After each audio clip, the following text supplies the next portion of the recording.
Hey, what is up guys? I'm KBHD here, and this is the OnePlus X. In my opinion, the best really cheap smartphone that you can buy right now.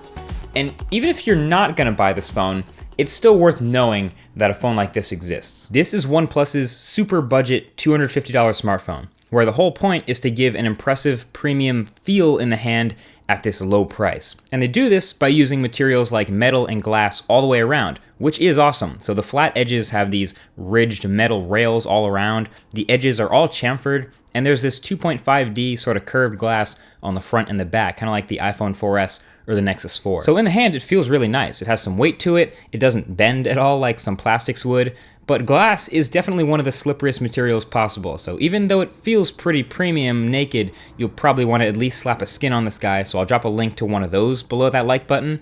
And OnePlus even includes this clear plastic case with this phone, so they kind of already acknowledge this. And of course, glass is also a fingerprint magnet in this black color, so there's also a white version available that shows less smudges. But beyond materials, this is a classic OnePlus piece of hardware. So power button and volume rocker on the right-hand side, and the alert slider on the left-hand side. Really happy to see that there. And there's a decent speaker on the bottom. Only the left grill is a speaker, and it gets kind of loud, but it definitely distorts at the highest volumes. Now, inside, you have a similar piece of hardware to, I guess, the OnePlus One. So a Snapdragon 801 Adreno 330, 3 gigabytes of RAM, which has been pretty awesome for a budget phone. And right up front, you have a 5-inch 1080p AMOLED display. And I gotta say, this is the best feature of the phone by far. I always love OLED displays, and this one is no exception for me. It's got inky blacks and the super contrasty, really vivid, saturated colors we love.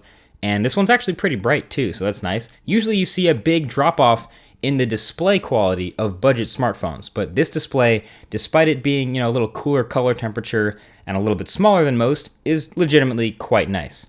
And then to capitalize on this OLED display, OnePlus has some tweaks in Oxygen OS just for this phone to use black more often, which you might know saves battery in an OLED. So there's a dark mode going on throughout the OS, dark background in the app drawer, dark background in the settings app, a darkened panel behind your quick settings, and even includes a bunch of new wallpapers featuring pitch black, although the one I'm using now is not one of the included ones, so I'll include that below in case you want to rock it on one of your OLED phones. And yeah, performance throughout the OS is pretty nice, pretty clean and smooth. Again, top notch for a true budget phone. This is still technically on top of Android 5.1, so you'll note that. I'm hoping it'll get a Marshmallow update soon enough, which will make it an even sweeter deal. And OnePlus is pretty good about software updates, so even before you get Marshmallow, you get features like control over the app permissions, which is built into Oxygen OS. And customization features are everywhere. You can change the accent color of the whole OS in this dark mode, so it's cyan by default, but there's a whole bunch of contrasty, bright presets. And you can choose between on-screen or off-screen buttons also, as you're accustomed to in other OnePlus phones. You can use custom icon packs, and you can go through and change all kinds of stuff like the order of the quick settings toggles and all the stuff in the shelf panel to the left of your home screens, etc. All this stuff is familiar from more expensive phones like the OnePlus 2. And you might not realize it at first, but it's kind of nice to have these usability features and nice to have stuff. Usually it's stripped down from lower end phones just to sort of make sure there's a clear distinction, but not so here. This is a very complete software experience, really all the same stuff that we love about the OnePlus 2. And also battery life. Battery life was good for me. It's a roughly 2,500 milliamp hour battery, and I was getting around 3.5 hours of screen on time, so ending the day with a bit of battery to spare, mostly with brightness near max, and the usual, social stuff, watching videos. It handled occasional web browsing, all that stuff fine. I think we can thank the OLED display for a lot of those battery savings. And you can't forget to mention the expandable storage. This phone can hold either 2 SIM cards or 1 SIM card and 1 microSD card. And lastly, the camera. Another area where budget smartphones usually fall off pretty hard. The OnePlus X is rocking a 13 megapixel camera with an f2.2 aperture, and it's actually alright. It relies pretty hard on image processing since there's no hardware stabilization, but photos in normal light look nice, and pretty much what you would expect from any smartphone. Decent sharpness, pretty tame colors, though a kind of a weak dynamic range without HDR.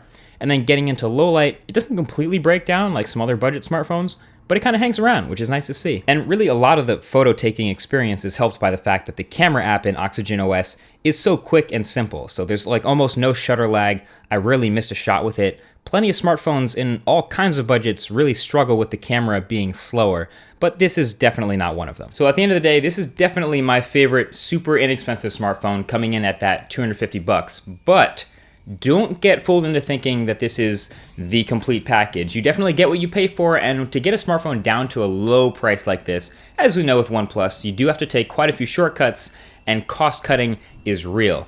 So no NFC in this phone, no 802.11 AC Wi-Fi, no 5 gigahertz Wi-Fi, no USB Type-C, no rapid charging, no wireless charging, no 4K video, no OIS, no RAW photos, and then one particularly curious omission on the inside, no bands 7 or 12, which will actually affect you a little bit if you're a T-Mobile or AT&T customer. I'm an AT&T user, and I'm pretty much always on AT&T LTE wherever I go. On this phone, I spent some of my time on LTE, but most of the time I was on 3G or HSPA+ because of the lack of those bands. And that might be a big deal if you're someone who relies on a really heavy data connection or you use that all the time.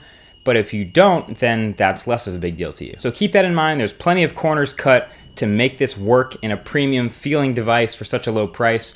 But if you know what you're getting for the money and you're okay with that, then this is definitely a great buy, and I wouldn't have any problem recommending it. So anyway, that's been it. That's OnePlus X. Now you know. Thanks for watching, and I'll talk to you guys in the next one. Peace.